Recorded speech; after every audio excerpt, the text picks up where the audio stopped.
अस्सलाम वालेकुम नाजरीन, हम इस वक्त कोयटा से चमन के रास्ते पर हैं और हमारी मंजिल सरानान है, जहाँ का गुलाब होटल का नमकीन रोश बहुत मशहूर है।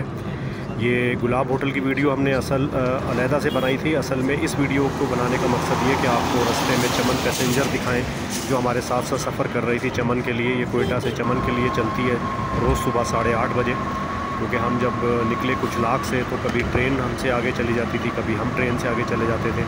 तो बड़ा ज़बरदस्त रास्ता था, बड़ा दिलचस्प सफ़र था और बड़े अच्छे मनाज़िर थे। तो आप भी सफ़र से लुत्फ़अंदोज़ हों और देखें कि हमारा सफ़र कैसे गुजरता है। बहुत शुक्रिया।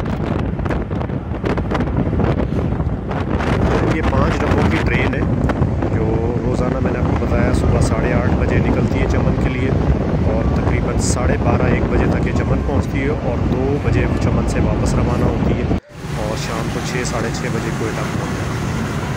कभी आप सफ़र करें तो उस ट्रेन में भी ज़रूर सफ़र करें। और ये रास्ता भी बहुत अच्छा है, सड़क साफ़ सुथरी है, आप बड़ा इंजॉय करेंगे इस रोड के ऊपर सफ़र करते हुए।